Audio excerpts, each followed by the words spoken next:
अस्सलामुअलैकुम स्टूडेंट्स। अभी हम प्रोसीड करेंगे लेक्चर 9 के साथ। इसमें हम कुछ एग्जांपल्स देखेंगे जो कि आपकी बुक के पहले चैप्टर में हैं और उसकी डिफरेंट एक्सरसाइजेज में हैं। अ, उसमें साथ में मेंशन करूंगा कि कौन सी एक्सरसाइज का क्वेश्चन हम कर रहे हैं या क्या एग्जांपल हम कर रहे हैं। तो ये डिस्कशन हमारी इसलिए ज़रूरी है कि जो कॉन्सेप्ट्स अभी तक आप लोगों ने सीखे हैं उनको आप अप्लाई कर सकें और उसके ज़रिए डिफरेंट प्रॉब्लम्स जो हैं उनको अप्रोच कर सकें। तो सबसे पहले जो हमारी एग्जांपल्स हैं वो उनको आप कह सकते हैं कि वो बिलॉन्ग करती हैं एक कैटेगरी से जिसको नाइट्स एंड नेव्स कहते हैं। नाइट्स एंड नेव्स जो है वो सारी एग्जांपल्स जो हैं वो किसी एक ऐसे आइलैंड के ऊपर होंगे जहाँ पे 2 तरह के लोग हैं, एक नाइट्स हैं और एक नेव्स हैं। नाइट के बारे में जो है वो ये है कि वो जब भी बात करेंगे वो हमेशा सच्ची बात करेंगे, मतलब they will be truthful all the time. और नेव के बारे में आपको ये चीज़ जो है वो ध्यान में रखनी चाहिए कि जो भी बात वो करेंगे वो झूठ करेंगे, यानी they will be lying all the time. तो उसमें आपको कुछ स्टेटमेंट्स दी जाएँगी, लाइक आपको कहा जाएगा कि जी on that island you came across 2 people, A said this, B said this. तो उस उन 2 स्टेटमेंट्स से you have to make out के उनमें से नाइट कौन-सा है, नेव कौन-सा है, क्या दोनों नाइट हैं, दोनों नेव हैं या एक नाइट और एक नेव। तो एसेंशियली आपके पास जो कॉम्बिनेशंस हैं वो 4 ही बनते हैं। 4 कॉम्बिनेशन कैसे बनते हैं कि या दोनों नाइट्स हो सकते हैं या दोनों नेव्स हो सकते हैं या आपके पास एक नाइट और एक नेव हो सकता है। यानी ए नाइट है, बी नेव है या बी नाइट है, ए नेव है। तो अगर हम ये कहें कि पी एक प्रोपोज़िशन है जो कहती है जी कि A is knight and Q is a proposition that B is knight. तो अगर हम इस एग्जांपल को देखें तो उसमें ए और बी हमसे क्या कह रहे हैं कि ए ये कह रहा है कि बी इज अ नाइट। ठीक है। तो ए की स्टेटमेंट जो है वो क्या है, ए की स्टेटमेंट है क्यू और बी की स्टेटमेंट क्या है, the two of us are of opposite types, कि हम दोनों की जो टाइप है वो डिफरेंट है। इन दोनों स्टेटमेंट्स को यानी ए की स्टेटमेंट को और बी की स्टेटमेंट को जो है वो ट्रांसलेट अगर हम करें तो जो ए कह रहा है वो ये कह रहा है कि बी इज अ नाइट और बी इज अ नाइट को हम कहते हैं जी कि ये क्यू के साथ हम represent करते हैं। एक साथ एसेंशियल चीज हम ये देखेंगे कि जब हम नॉट पी कहेंगे, यानी पी अगर इस चीज को रिप्रेजेंट कर रहा है कि ए इज अ नाइट, तो नॉट पी जो है वो इस चीज को रिप्रेजेंट करेगा कि ए इज अ नेव। यानी इसको बाइनरी लॉजिक बनाना चाह रहे हैं कि नॉट नाइट का मतलब ये है कि नेव है और नॉट नेव का मतलब ये है कि नाइट। इसी तरह नॉट क्यू इस चीज को रिप्रेजेंट कर रहा है कि बी इज अ नाइव। ठीक है। सो जब ए की स्टेटमेंट को हम ट्रांसलेट कर रहे हैं तो उसकी स्टेटमेंट है कि B is a knight which is equivalent to Q. और जो बी की स्टेटमेंट है वो ये है कि हम दोनों की टाइप डिफरेंट है। टाइप डिफरेंट का मतलब ये है कि या तो पी एंड नॉट क्यू है या फिर नॉट पी एंड क्यू। यहाँ पे एंड क्यू आना था, ये टाइपो हो गया। यहाँ पे इसको मैं अभी फिक्स करता हूँ।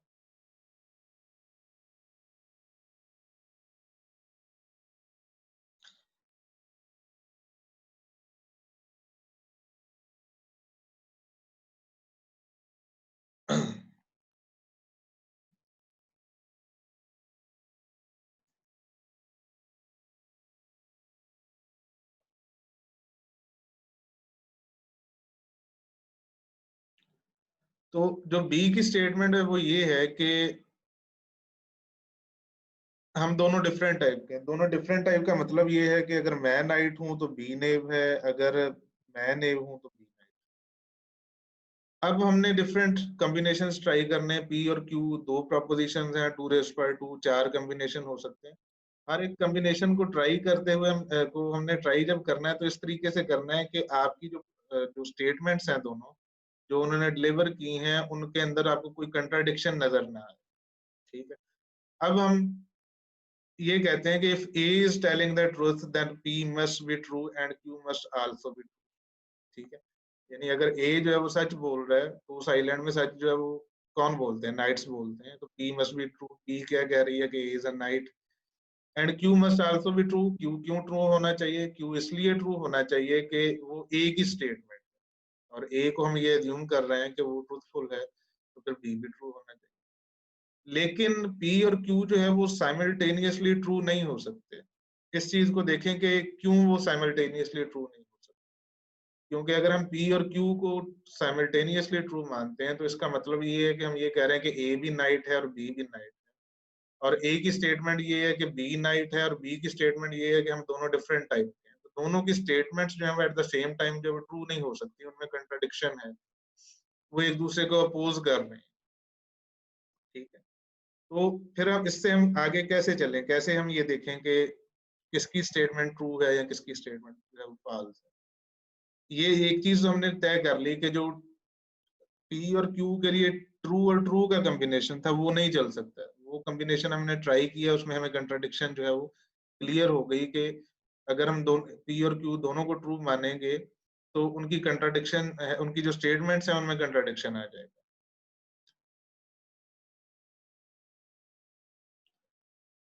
उसके बाद हम ये आर्ग्यूमेंट करते हैं कि if A is not telling the truth then not B. ठीक है, यानी ए की स्टेटमेंट अगर फॉल्स है, अगर वो झूठ बोल रहा है, तो एसेंशियली क्या होगा कि नॉट बी, यानी ए जो है वो खुद नाइट नहीं है, ए जो है वो नेव है। तो इस केस को कंसिडर करने के लिए जब आपके पास नॉट पी जो है वो ट्रू है या पी फॉल्स है, तो यानी आप ये वाला केस कंसिडर कर रहे हैं कि नॉट पी इज ट्रू, यानी P is knave and Q is true. देखते हैं कि इसमें आपको कंट्राडिक्शन मिलती है या नहीं मिलती। यहाँ पे यही क्वेश्चन है कि जब अगर आप ये केस कंसिडर करेंगे तो इसमें कोई कंट्राडिक्शन होगी या नहीं होगी। अगर पी की स्टेटमेंट फॉल्स है, ठीक है, अगर पी की स्टेटमेंट फॉल्स है तो इसका मतलब ये है कि पी तो नेव हो गया। ठीक है, लेकिन पी की स्टेटमेंट फॉल्स है तो पी नेव हो गया, तो पी की स्टेटमेंट ये कह रही है कि क्यू जो है वो नाइट है, तो क्यू नाइट नहीं हो सकता गिवन दैट कि वो पी की स्टेटमेंट है, गिवन दैट कि वो ए की स्टेटमेंट है और A is a knave. Not P का यही मतलब है कि ए इज अ नेव। तो given this statement Q can not B true. ठीक है, तो इस वजह से आपका जो क्यू है वो ट्रू नहीं हो सकता, so not Q is true. ठीक है, उसके बाद हम ये देखते हैं कि कंसिस्टेंसी आपको मिलती कहाँ पे। एक तो केस हमने ये कंसिडर किया जहाँ पे पी भी ट्रू था, क्यू भी ट्रू था, वहां पे आपको कंट्राडिक्शन मिल गई। उसके बाद हमने ये वाला केस जो है वो कंसिडर किया जहाँ पे पी फॉल्स है और क्यू ट्रू है, वहां पे हमें क्या कंट्राडिक्शन मिली कि पी ये पी अगर फॉल्स है तो इसका मतलब ये है कि ए इज अ नेव, और नेव की स्टेटमेंट ये कह रही है कि B is a knight which is equivalent to Q. तो नेव की स्टेटमेंट जो है वो क्यू है, लेकिन अगर ए नेव है तो उसकी स्टेटमेंट क्यू जो है वो ट्रू नहीं हो सकती। यहाँ पे हमें ये कंट्राडिक्शन मिला, और इसी वजह से हमने ये देखना है कि और कौन से केस हैं। और ये केस हो सकता है कि क्यू जो है वो आपके पास जो है वो नेव हो, और सॉरी क्यू जो है वो ट्रू हो और बी जो है वो आपके पास सॉरी, इससे नेक्स्ट केस ये है कि बी को आप नाइट माने, यानी बी को सॉरी नेव माने। बी को नेव मानने का मतलब ये है कि आप नॉट क्यू को ट्रू मान। ठीक है, नॉट क्यू को ट्रू माने और एंड पी को भी ट्रू माने। उस कॉम्बिनेशन में देखें क्या होगा। अगर नॉट क्यू है उसका मतलब ये है कि बी आपके पास नेव है। ठीक है, बी नेव है और पी का मतलब ये है कि ए नाइट है। ठीक है, तो जो पी की स्टेटमेंट है, सॉरी बी की जो स्टेटमेंट है वो ये कह रही है कि हम दोनों जो है वो सेम टाइप के हैं। अगर आपके पास जो नॉट क्यू ट्रू है यानी बी जो है वो नेव है, तो इसका मतलब ये है कि वो दोनों जो है वो उसकी स्टेटमेंट ट्रू नहीं हो सकती, वो डिफरेंट टाइप के नहीं हो सकते, वो सेम टाइप के होंगे। तो इस स्टेटमेंट से ये रिफ्लेक्ट होगा कि अगर आप नॉट क्यू को ट्रू मानते हैं तो P can not be true. ये दोनों स्टेटमेंट जो है वो एट द सेम टाइम जो है वो ट्रू नहीं हो। तो ये दोनों दो वैल्यूज जो कि कंसिस्टेंट है वो कहाँ पे आएंगी, जब आप पी को भी फॉल्स मानेंगे और क्यू को भी फॉल्स मानेंगे। यानी पी जो नॉट पी का मतलब ये है कि अगर आप ए को भी नेव समय जो है वो डिक्लेयर करें और बी को भी नेव डिक्लेयर करें, तो फिर आपके पास कोई जो है वो इनकंसिस्टेंसी नहीं है, कोई कंट्राडिक्शन नहीं है, ठीक है। लाइक ये कॉम्बिनेशन अगर हम ट्राई करते हैं कि नॉट पी और नॉट क्यू, ठीक है। नॉट पी का मतलब ये है कि ए नेव है, और ए की स्टेटमेंट क्या थी कि बी नाइट है, ठीक है। नेव की स्टेटमेंट गलत होगी तो बी जो है वो भी नेव हो जाएगा, और नॉट क्यू आपका ट्रू हो सकता है। यहाँ तक आपकी कोई कंट्राडिक्शन नहीं। अब नॉट क्यू ये कह रहा है कि बी इज अ नेव, ठीक है। बी इज अ नेव का मतलब ये है कि बी की जो स्टेटमेंट, नॉट क्यू का मतलब है बी इज अ नेव, ठीक है। अब अगर बी को अगर हम नेव समझ रहे हैं तो उसकी स्टेटमेंट को भी जो है वो फॉल्स होना चाहिए, फाल्सिफाई होना चाहिए। तो उसकी स्टेटमेंट ये थी कि हम दोनों डिफरेंट टाइप के हैं, ठीक है। तो उसका जो अपोजिट होगा, यानी उसकी जो फाल्सिफिकेशन होगी वो ये होगी कि वो दोनों एक्चुअली सेम टाइप के थे, दोनों सेम टाइप के थे, और दोनों की टाइप क्या थी, दोनों नेव थे। इन दोनों में से कोई नाइट नहीं था, बल्कि दोनों नेव थे। तो ये आपकी एग्जाम्पल 7 है आपके टेक्स्ट बुक के पहले चैप्टर से। तो आई होप कि ये चीज जो है वो क्लियर हो गई होगी। मैं दोबारा इसकी समरी जो है वो रिपीट कर देता हूँ कि आप प्रोपोजिशंस जो है वो डिक्लेयर कर लेते हैं पी को कि ए इज एन नाइट, और नॉट पी जो है इस चीज को रिप्रेजेंट करता है कि ए इज एन नेव। इसी तरह क्यू जो है वो इस चीज को रिप्रेजेंट करता है कि बी इज एन नाइट, और नॉट क्यू इस चीज को रिप्रेजेंट करता है कि बी इज एन नेव। उसके बाद आपने उनकी स्टेटमेंट्स को देखना है, और पी और क्यू के सारे कॉम्बिनेशन ट्राई करने हैं कि पी पी एंड क्यू अगर होगा, यानी दोनों अगर नाइट होंगे तो फिर क्या होगा, पी एंड नॉट क्यू होगा तो फिर क्या होगा, not P and not Q होगा तो फिर क्या होगा, not P and not Q होगा तो फिर क्या होगा। क्या कहीं पे कंट्राडिक्शन होगी, या कोई एक ऐसा कॉम्बिनेशन आपको मिलेगा कि कंट्राडिक्शन नहीं है। तो जो जहाँ पे आपको कंट्राडिक्शन नहीं मिलेगी, वो आपका जो है वो आपका सोल्यूशन हो। इसी एग्जाम्पल को, या यानी जो नाइट्स एंड डेव की एग्जाम्पल है, उनको देखने का एक और तरीका है। उसको वो क्या तरीका है वो अभी हम देखते हैं।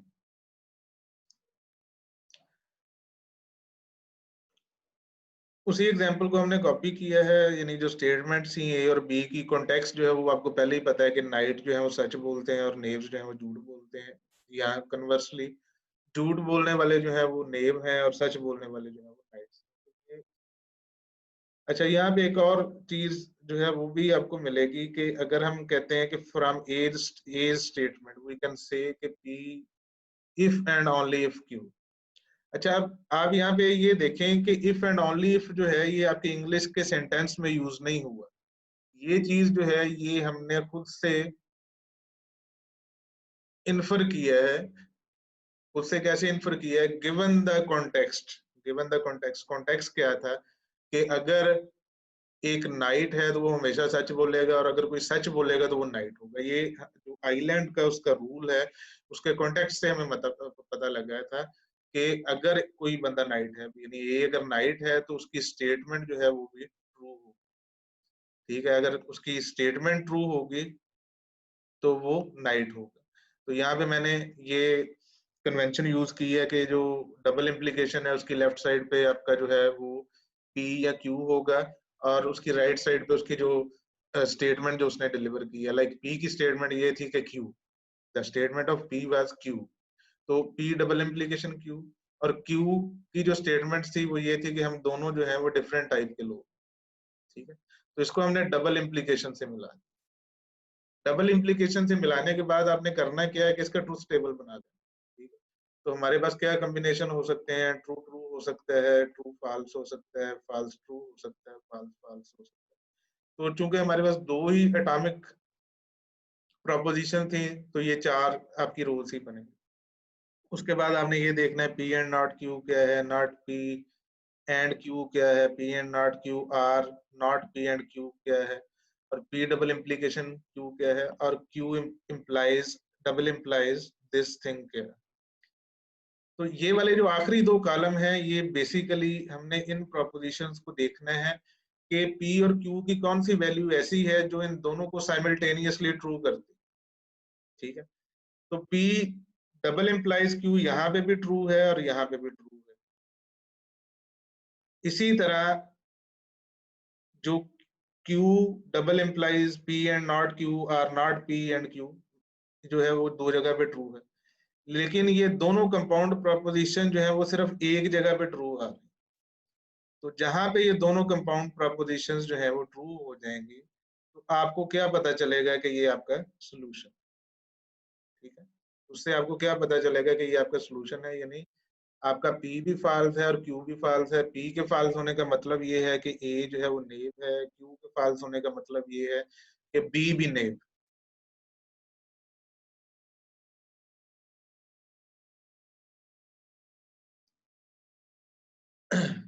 एक और एग्जांपल देखते हैं, ये आपकी एक्सरसाइज 1.2 का प्रॉब्लम 19 है। इसमें ए कह रहा है कि at least one of us is knave and B says nothing. One of us is knave and B says nothing. तो जो ए की स्टेटमेंट है उसको अगर हम उससे ये लिख सकते हैं कि अगर ए जो है वो नाइट है, यानी P, if and only if P, तो उसकी स्टेटमेंट जो है वो ट्रू होगी। और उसकी स्टेटमेंट क्या थी कि हम में से कोई ना कोई एक नेव जो है वो लाजमी, एटलीस्ट वन ऑफ अस, ठीक है। एटलीस्ट वन ऑफ अस को हम और के साथ करेंगे, नॉट पी और नॉट क्यू, ठीक है। तो उसकी स्टेटमेंट से हम ट्रूथ टेबल बनाते हैं कि पी के जो कॉम्बिनेशन है वो बना लिए, नॉट पी और नॉट क्यू के कॉम्बिनेशन बना लिए, और जो ये कंपाउंड प्रोपोजिशन हमने इन्फर की थी उसके लिए बना लिया। तो उसमें अगर आप देखेंगे तो आपको एक ही जगह पे ये ट्रूथ वैल्यू जो है वो नजर आएगी। वो ट्रूथ वैल्यू जो है वो कहाँ पे नजर आएगी कि जहाँ पे ए जो है वो नाइट है, यानी P is true and Q is false, ठीक है। तो ये एक अल्टरनेट तरीके का है। अच्छा, ये चीज याद रखिएगा कि अगर आपके पास मल्टीपल सॉल्यूशंस ऐसे आ रहे हैं, यानी यहाँ पे तो सिर्फ आपके पास ए की स्टेटमेंट थी, बी की स्टेटमेंट नहीं थी। अगर आपके पास ए और बी दोनों की स्टेटमेंट है और वो मल्टीपल जगह पे उनकी ट्रूथ वैल्यू ट्रू आ रही है और ओवरलैप कर रही है, ठीक है। जो पिछली स्लाइड है उसमें मैं अभी जाता हूँ वापस।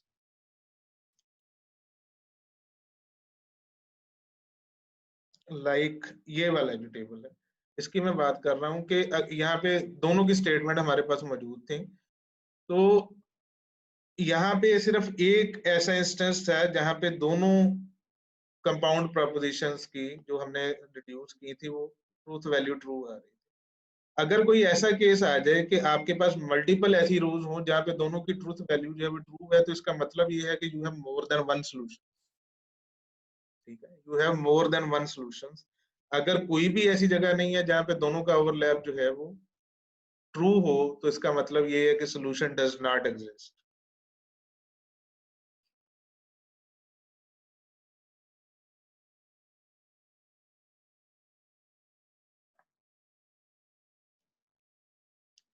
इस एग्जाम्पल को हमने देख लिया, इसको थोड़ा लॉजिकली भी देखते हैं कि अगर हम P को ट्रू माने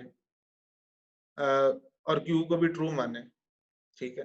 तो P को ट्रू अगर मानते हैं तो इसका मतलब A जो है वो नाइट है, और अगर ट्रू को Q को भी ट्रू मानते हैं तो इसका मतलब है कि B भी नाइट है। लेकिन उस केस के अंदर जो A की स्टेटमेंट है वो फॉल्स हो जाएगी, ठीक है। ये तो ये कह रहा था कि at least one of us is नेव।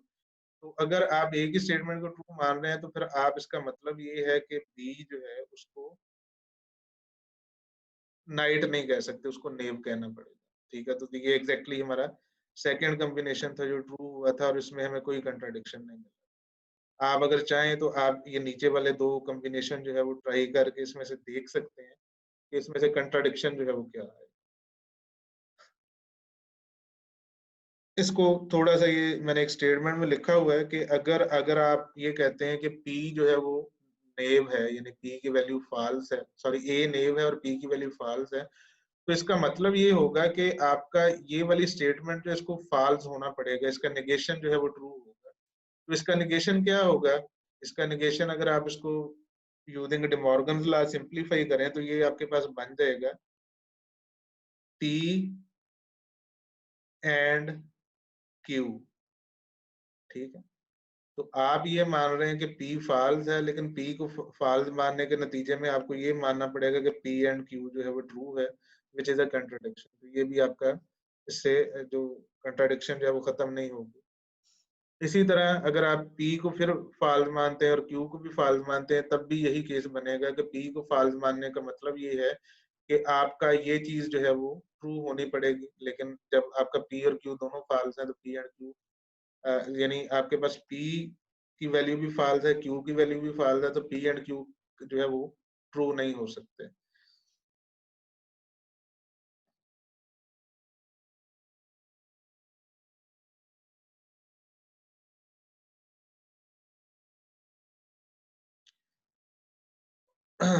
उसके बाद हम कुछ डिस्कस ये करेंगे कि एट टाइम्स जो है वो आपके पास सोल्यूशन जो है वो एग्जिस्ट नहीं कर हो सकता है कि ना करे, इस तरह भी हमने डिस्कस भी किया। तो उसकी एक एग्जांपल देख लेते हैं, ठीक है। फॉर एग्जांपल ए और बी दोनों ये कह रहे हैं कि आई एम नाइट्स, ठीक है। तो एक ही स्टेटमेंट से हम ये कंपाउंड प्रोपोजिशन बना सकते हैं कि P double implies P, Q double implies Q. तो इसका अगर आप ट्रूथ टेबल बनाएंगे तो उसमें आपको हर रो के अंदर ट्रू ही मिलेगा, ठीक है। उसमें आपको हर रो के अंदर पी डबल एम्प्लाइज पी और क्यू डबल एम्प्लाइज क्यू की जो वैल्यूज हैं वो ट्रू मिलेंगी। इसका मतलब ये है कि आपके पास मल्टीपल सॉल्यूशंस हैं। आप पी और क्यू की कोई भी वैल्यू होगी तो ये इन स्टेटमेंट के साथ कंसिस्टेंट है, इनमें कोई कंट्राडिक्शन नहीं है, ठीक है। तो this is the example where you have multiple solutions. जहाँ पे सॉल्यूशन नॉन एग्जिस्टेंट होगा वहां पे आपके पास पी और क्यू की हर वैल्यू ही कंट्राडिक्ट करे। यहाँ पे मल्टीपल सॉल्यूशंस में आपके पास जितने भी सॉल्यूशंस हैं वो कॉम्बिनेशन जो है वो इसके साथ अलाइंड होंगे, कंसिस्टेंट होंगे, कंट्राडिक्ट नहीं करेंगे।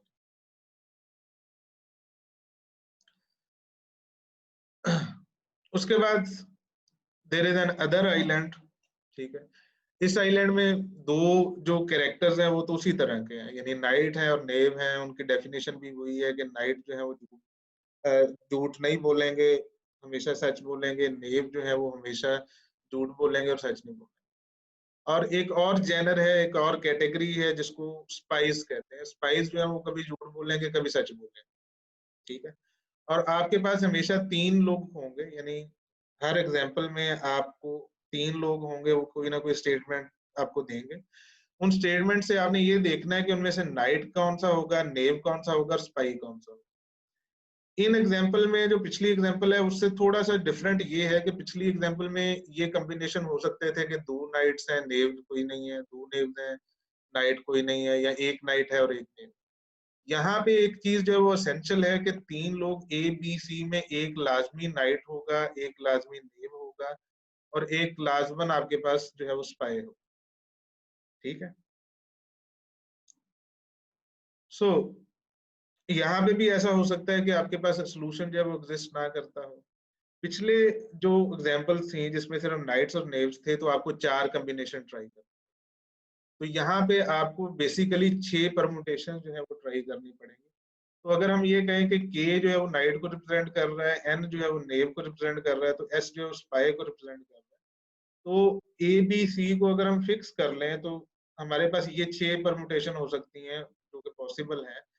कि ए नाइट है, बी नेव है, सी स्पाई है, या ए नाइट है, बी स्पाई है, सी नेव है। तो ये तमाम 6 जो परमुटेशन है वो मैंने यहाँ पे लिस्ट कर दी। तो ये परमुटेशन का फार्मूला फैक्टोरियल से आता है। ये जब हम कॉम्बिनेटोरिक्स में जाएंगे तो उसको हम फर्दर डिटेल से पढ़ेंगे कि कॉम्बिनेशन में और परमुटेशन में क्या फर्क है, उनके फार्मूलाज जो है वो कैसे। अच्छा, एक और यहाँ पे क्वेश्चन है कि अगर ये रिस्ट्रिक्शन नहीं है, जो रिस्ट्रिक्शन यहाँ पे लगाई गई कि ए बी सी में एक नाइट होगा, एक नेव होगा और एक स्पाई होगा, अगर ये रिस्ट्रिक्शन नहीं होगी तो फिर आपका सोल्यूशन स्पेस कितना होगा? फिर आपका सोल्यूशन स्पेस जो है वो 3 बन जाएगा, 27। 3 क्यों बनेगा?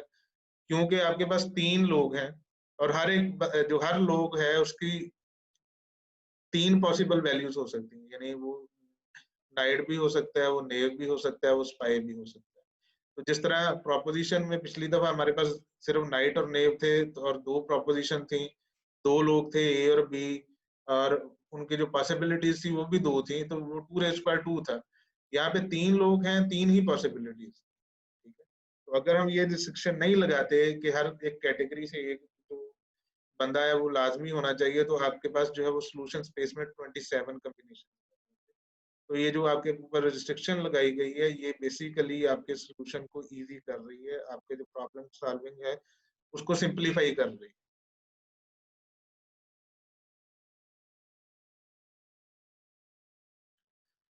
अच्छा, एग्जाम्पल देखते हैं इसकी। ये एग्जाम्पल बेसिकली है प्रॉब्लम नंबर 24 और आपकी एक्सरसाइज है 1.2। A says C is the knave, B says A is the knight and C says I am the spy. ठीक है, अब इनमें से हमने ये देखना है कि नाइट कौन है, नेव कौन है और स्पाई कौन। अच्छा, एक चीज जो है वो हम ये कह सकते हैं कि कोई भी नाइट जो है वो अपने बारे में ये नहीं कहेगा कि मैं स्पाई हूँ या मैं नेव हूँ। ठीक है, उससे क्योंकि वो नाइट अगर ऐसा कहेगा कि वो नॉन नाइट है यानी नॉट नाइट है यानी वो स्पाई है या वो नेव है, तो उसकी स्टेटमेंट फाल्स हो जाएगी, वो नाइट नहीं हो सकता। अगर वो अपने बारे में कुछ कहेगा तो वो अपने आप को नाइट ही कह सकता है। ठीक है, तो सी की स्टेटमेंट से हमें ये इन्फर कर सकते हैं कि सी जो है वो नाइट नहीं हो सकता। ठीक है, इसी तरह जो बी की स्टेटमेंट है उसमें को हम ये कह सकते हैं कि बी जो है वो भी नाइट नहीं हो सकता, क्योंकि अगर बी नाइट है then A must also be knight, और बी की स्टेटमेंट को मानते हुए बी को भी नाइट करना पड़ेगा, ए को भी नाइट करना पड़ेगा, then you will have two knights नहीं हो सकते, एक ही नाइट होगा। तो इसका मतलब ये है कि A is knight and according to his statement which must be true, C is the knave and what is left is B, और B को हम spy जो है वो assign कर सकते हैं and spy was lying this time।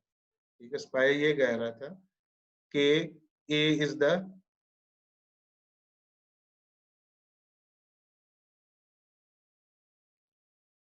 not actually lying this time। जो B है वो उसकी स्टेटमेंट ट्रू है, लेकिन B को हम उसकी स्टेटमेंट ट्रू होने के बावजूद जब नाइट नहीं मान सकते। ठीक है, तो इसको मैं अभी फिक्स कर देता हूँ, ये गलती से लिखा गया।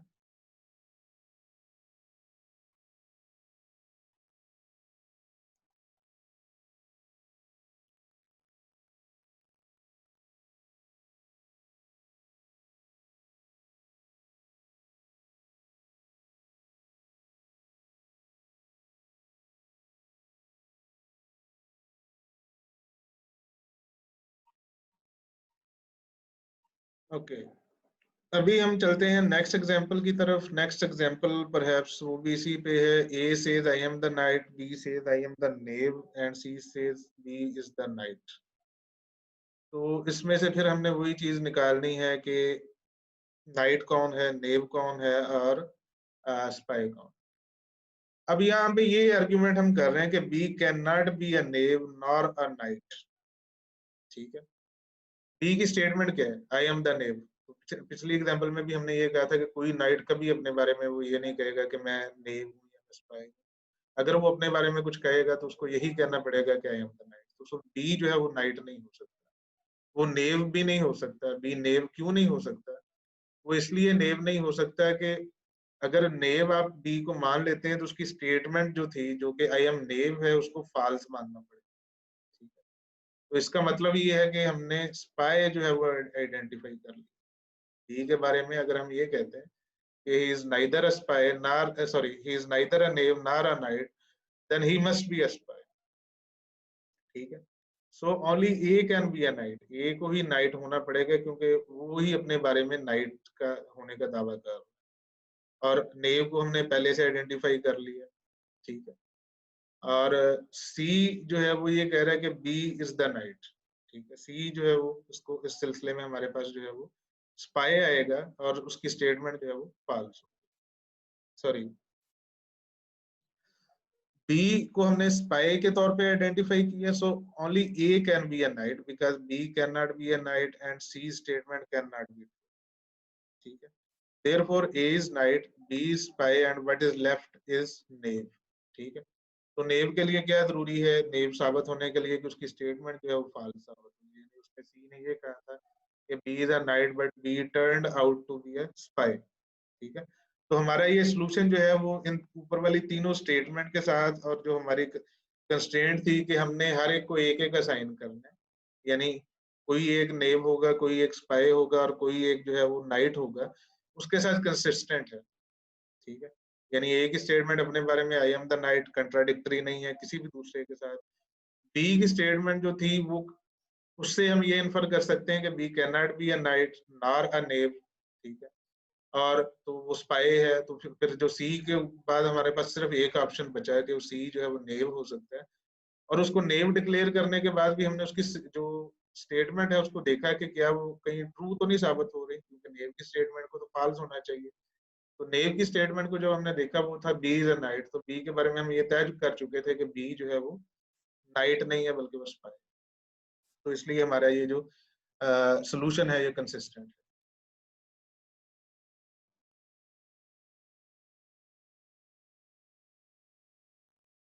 है। उसके बाद एक और example, A says I am the knave, B says I am the knave and C says I am the knave. यहाँ पे हमारे पास कोई सोल्यूशन जो है वो एग्जिस्ट नहीं करता, ठीक है। यहाँ पे हमारे पास कोई सोल्यूशन एग्जिस्ट नहीं करता, क्योंकि कोई भी नाइट या नेव जो है वो अपने बारे में अगर ये स्टेटमेंट कहेगा, नाइट तो कह ही नहीं सकता कि आई एम अ नेव, और अगर कोई नेव अपने बारे में कहेगा तो उसकी स्टेटमेंट को फॉल्स होना पड़ेगा, यानी एट मोस्ट हम उसे कह सकते हैं कि यार ये स्पाई है, ठीक है।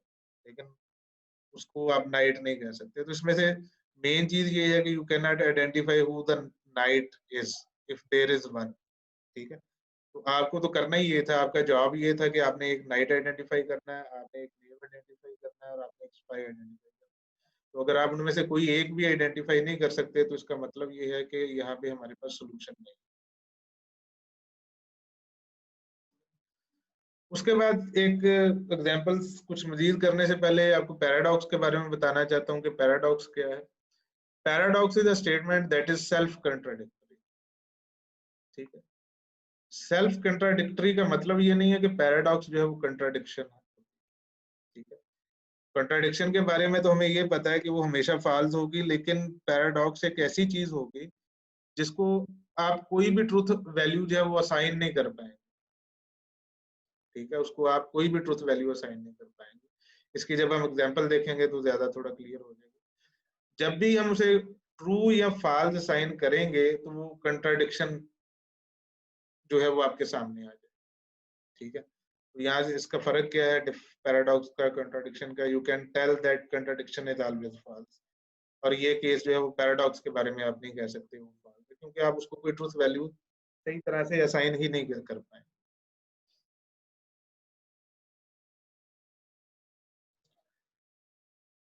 Late P be the statement, P का मतलब ये हम लिख रहे हैं कि ये स्टेटमेंट जो है ये फॉल्स है, this statement is false. Can we assign any truth value to P? But if we assign false to P, अगर हम कहते हैं कि जो पी है ये फॉल्स है, ठीक है, तो इसका मतलब ये है कि जो असर्शन पी के अंदर हमें मिल रही है कि this statement is false, then P has to be true, ठीक है। हम उसे फॉल्स साइन कर रहे हैं, लेकिन उसके नतीजे में उसको ट्रू जो है वो होना पड़ेगा। इसी तरह अगर हम उसको ट्रू कहेंगे तो उसकी असर्शन ये है कि मैं फॉल्स हूँ, ठीक है, या दिस स्टेटमेंट इज फॉल्स। तो यहाँ पे आपके पास एक पैराडॉक्स है कि यू कैन नॉट से कि पी जो है वो ट्रू है या फॉल्स है। तो इस तरह की जो स्टेटमेंट है इसको आप इवन प्रोपोजिशन भी नहीं कहते, आप इसको ये कहते हैं कि ये प्रोपोजिशन नहीं है, ये एक पैराडॉक्स।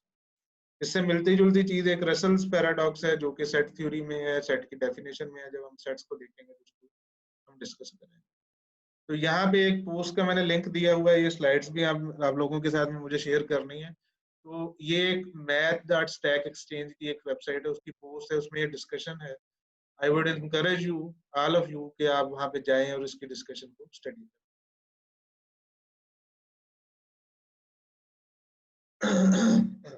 Excuse me।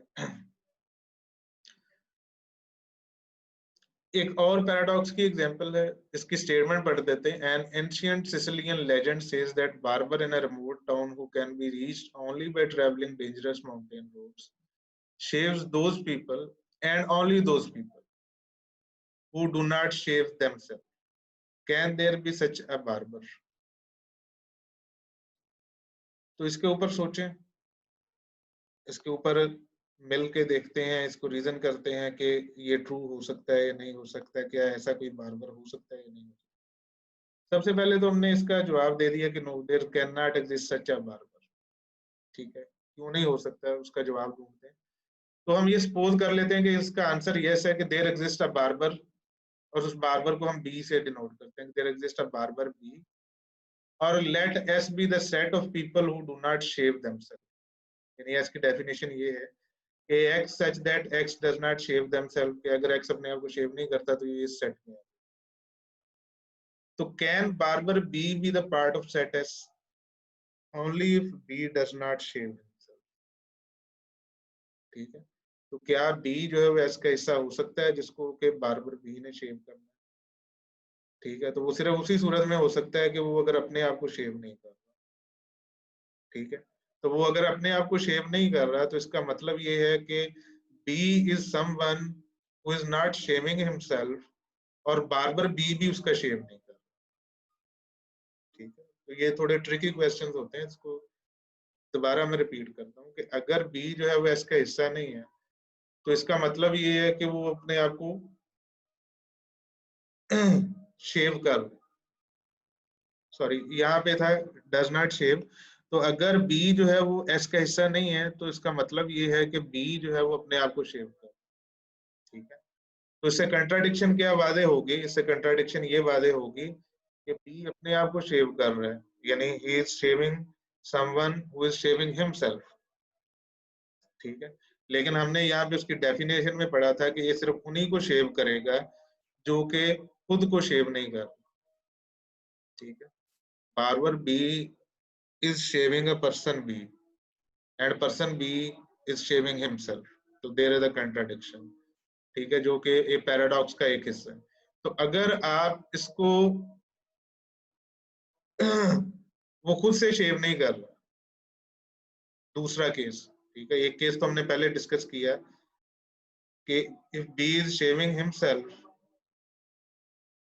तो फिर क्या होगा? B is shaving someone who shaves himself, which is contradictory to the definition of the barber। और दूसरा केस हम ये डिस्कस कर रहे हैं कि अगर B जो है वो इस पार्ट सेट का पार्ट है, वो इस सेट का हिस्सा तब बनेगा वो अगर वो अपने आप को शेव नहीं कर। ठीक है, अगर वो अपने आप को शेव नहीं कर रहा तो he is not shaving someone who is not shaving himself. ठीक है, तो B को खुद को शेव करे या ना करे, दोनों सूरतों में एक कंट्राडिक्शन जो है वो वादे हो जाती है। ठीक है, एक कंट्राडिक्शन दोनों सूरतों में आपके सामने आ जाती है। तो B जो है उसको आप ये नहीं कह सकते कि देर इज अ बार्बर, तो there can not be such a barber who shaves those and only those who do not shave themselves. ठीक है,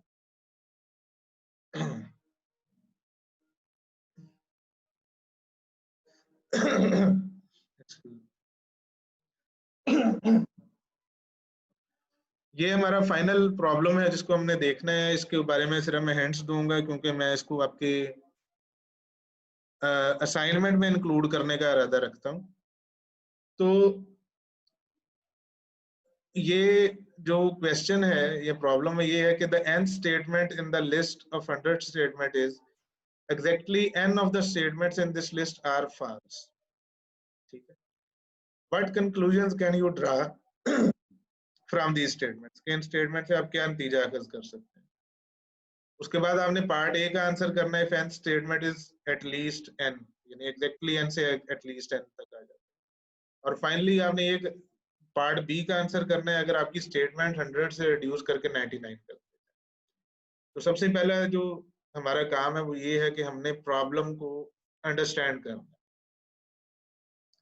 तो एक्चुअली वो लिस्ट है क्या जो आप कह रहे हैं कि जी 100 स्टेटमेंट की लिस्ट है, तो वो है क्या और किस तरह की? तो वो इस तरह की है कि आपके पास P1 से लेकर P100 तक प्रोपोजिशंस हैं।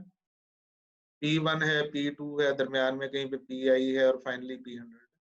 जो पहली स्टेटमेंट है वो ये कह रही है कि इस लिस्ट में exactly one of the statement in this list is false. दूसरी ये कह रही है कि exactly two statements in this list are false, और आई थी ये कह रही है exactly i of the statements in this list are false, और आखिरी ये कह रही है कि exactly 100 of the statements in this list are false. यहाँ से हम क्या ऑब्जर्व कर सकते हैं? उसमें से हम ये ऑब्जर्व कर सकते हैं कि जितने भी पी आईज हैं, यानी P1 P2 P3 से लेकर P100 तक, वो सारे एक्सक्लूसिव हैं। यानी अगर P1 ट्रू होगा तो कोई और P ट्रू नहीं हो सकता, ना P2 से लेकर P100 तक कोई और ट्रू नहीं हो सकता। ठीक है, फॉर एग्जाम्पल सपोज के P1 जो है वो ट्रू है, इसको अगर हम ट्रू जो है वो अज्यूम कर लें तो P1 ये कहता है कि एक स्टेटमेंट फॉल्स है। कौन सी फॉल्स है?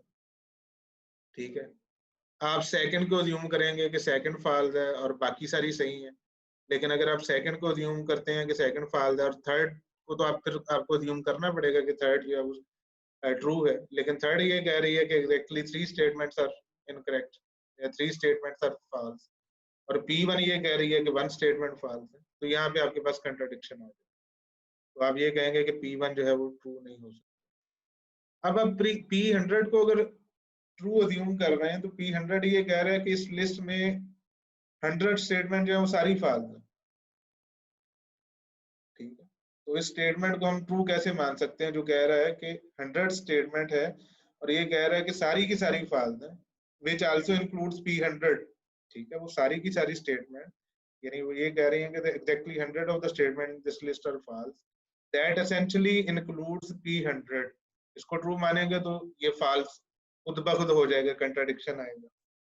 इसी तरह अगर हम सपोज करें कि P2 जो है वो ट्रू है, तो इसका मतलब ये है कि exactly 2 of the statement in this list are false, ठीक है। आप कोई भी दो अज्यूम कर लें कि ये दो फॉल्स हैं, यानी आप P3 को और P4 को अज्यूम कर लें कि ये फॉल्स है और बाकी जो है वो ट्रू है, तो P5 ये कह रहा है कि 5 स्टेटमेंट फॉल्स हैं और आपकी P2 कह रही है 2 फॉल्स है, तो आपके पास कंट्राडिक्शन आ गया, ठीक है। उसके बाद suppose P99 is true, is it consistent? P99 ये कह रहा है कि आपकी जो है वो 99 स्टेटमेंट्स जो है वो फॉल्स हैं, ठीक है। तो अगर आप P99 को ट्रू मान रहे हैं तो उसका मतलब ये है कि आपकी बाकी सारी की सारी जो है, यानी P1 से लेकर P98 तक वो फॉल्स होनी चाहिए और P100 जो है वो फॉल्स होनी चाहिए। अभी हमने ये देख लिया कि P100 can not be true, इसी तरह हमने ये देख लिया कि P1 और P2 can not be true. तो ये वाला जो केस है ये कंसिस्टेंट है कि आपकी एक स्टेटमेंट ट्रू है और वो स्टेटमेंट क्या है, दैट इज P99। यहाँ पे आपको कंट्राडिक्शन नहीं मिला। दोबारा मैं रिपीट कर रहा हूँ उस डिस्कशन को कि P99 जब ट्रू होगा तो इसका मतलब ये है, वो कह रहा है कि जी 99 statements in this list are false. तो वो 99 कौन सी हो सकती हैं? एवरी स्टेटमेंट एक्सेप्ट P99, यानी P1 से लेकर P98 तक और P100 ये सारी फॉल्स है और सिर्फ P99 ट्रू है, ठीक है। तो यहाँ पे आपका जो कंट्राडिक्शन है वो रिमूव हो, ठीक है। अब इसके पार्ट बी की तरफ चलते हैं। पार्ट बी ये कह रहा है कि आपने यही आंसर देना है कि इसमें से आप क्या नतीजा अखज कर सकते हैं इस लिस्ट में से, लेकिन जो स्टेटमेंट्स थी वो चेंज हो गई।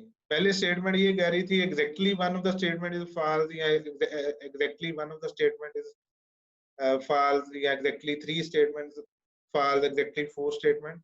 वो एग्जैक्टली जो है वो एटलीस्ट के साथ हमने चेंज कर दी।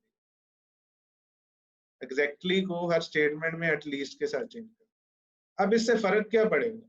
इससे फर्क ये पड़ेगा कि अगर आप ये साबित कर दें कि P10 जो है वो ट्रू है, P10 ये कह रही है at least 10 statements in this list are false, तो इसका मतलब है कि P9 भी ट्रू है, क्योंकि P9 ट्रू ये कह रही है कि at least 9 statements are false which is less than 10। तो अगर P10 ट्रू होगा तो P9 भी होगा, P9 होगा तो P8 भी होगा, और ये रिकर्सिवली P1 तक जाएगा, ठीक है। तो इसी तरह अगर आप ये कहते हैं कि P60 इज ट्रू, तो इसका मतलब ये होगा कि P1 से लेकर P59 must also be true, ठीक है। तो अब यहाँ से कौन सी स्टेटमेंट्स जो है वो ट्रू है और कौन सी फॉल्स? अब हम सपोज करते हैं कि फॉर एग्जांपल को random proposition P55 is true. क्या ये कंसिस्टेंट है? अगर P55 ट्रू है तो इसका मतलब ये है कि P1 से लेकर P54 जो है ये भी ट्रू होने चाहिए, ठीक है। और अगर ये सारी ट्रू हैं तो इसका मतलब ये है कि we are only left with 45 statements which are P56 to P100 that can be false,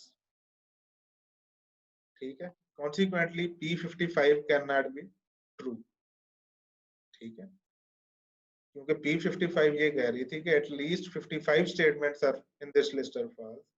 लेकिन अगर P55 जो है वो ट्रू है तो उससे पीछे वाली सारी ट्रू होंगी और उससे आगे वाली में से आपको फॉल्स मिल सकती है, लेकिन आगे वाली जितनी स्टेटमेंट है उनमें तो सिर्फ 45 बची हैं, तो how can they be there be a case के at least 55 statements are false?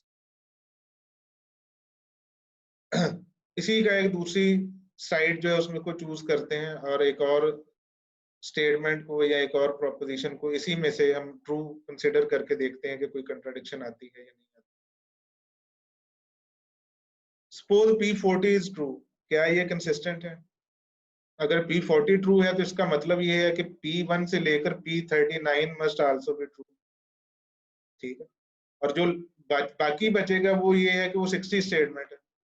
ठीक है, और P40 तो ये कह रहा था एटलीस्ट 40 है ट्रू, लेकिन हमारे पास जो बाकी बचती हैं वो 60 बचती हैं विच आर ग्रेटर देन 40। तो उससे ये तो ट्रू हो जाएगा, P40 तो ट्रू हो जाएगा क्योंकि 60 इज ग्रेटर देन 40। लेकिन इसका मतलब ये भी है कि P41 to P100 there there may exist an other statement like P50 P45 P47 जो कि ट्रू है, क्योंकि जितनी ट्रू होनी चाहिए थी, सॉरी जितनी फॉल्स होनी चाहिए थी वो ज्यादा है जितनी हम क्लेम कर रहे हैं। ठीक है, यानी इसका अगर हम डिफरेंस लें तो इसका मतलब ये है कि P40 ये कह रहा है कि जी 40 स्टेटमेंट एटलीस्ट फॉल्स होनी चाहिए और बाकी कितनी बची हैं, वो 60 बची हैं। उनका फर्क क्या होगा, वो 20 स्टेटमेंट है। वो 20 स्टेटमेंट जो है वो ट्रू भी हो सकती हैं, उनमें कुछ फॉल्स भी हो सकती हैं। इसका मतलब ये है कि P41 टू P100 जो है वो आपके पास कुछ और ऐसी स्टेटमेंट भी आ सकती हैं जो कि ट्रू हो। ठीक है, तो यहाँ पे भी एक कंट्राडिक्शन जो है वो आ गया। तो इसका मैंने सोल्यूशन नहीं दिया है, इसको आपने फर्दर आर्ग्यूमेंट करना है और आर्ग्यूमेंट करने के बाद आपने ये देखना है कि कहाँ पे जाके आपको ब्रेक इवन मिलता है, आपको बैलेंस जो है वो कहाँ पे जाके मिलता है। इसके लिए आप इंटरनेट से हेल्प ले सकते हैं, कहीं से पढ़ सकते हैं, लेकिन आपको ये चीज जो है उसको अंडरस्टैंड करना पड़ेगा कि ये एक्चुअली हो क्या रहा है, ये रीजनिंग जो है वो किस तरह से हम कर।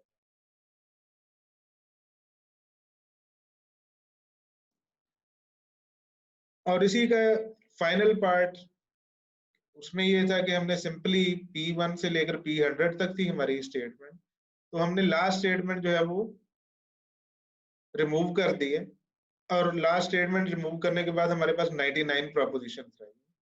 तो इसमें कौन सी जो स्टेटमेंट है वो ट्रू होगी और कौन सी स्टेटमेंट फॉल्स होगी, जो लॉजिक बी में हमें मिली थी वही लॉजिक हम इस पे अप्लाई करेंगे। और एक और हिंट जो है वो मैं आपको बता दूंगा कि बता रहा हूँ कि इसमें जो है वो आपको पैराडॉक्स जो है वो हिट कर सकते हैं। इसमें एक ऐसी कंडीशन आ सकती है जहाँ पे आप पैराडॉक्स हिट करें। ठीक है, तो यहाँ पे कुछ एग्जांपल्स और एक्सरसाइज क्वेश्चन हमने किए। यहाँ पे इस लेक्चर को मैं कंक्लूड कर रहा हूँ और जो नेक्स्ट लेक्चर होगा उसमें हम अपने डिस्कशन जो है वो सेट्स के साथ कंटिन्यू करें। अल्लाह हाफिज।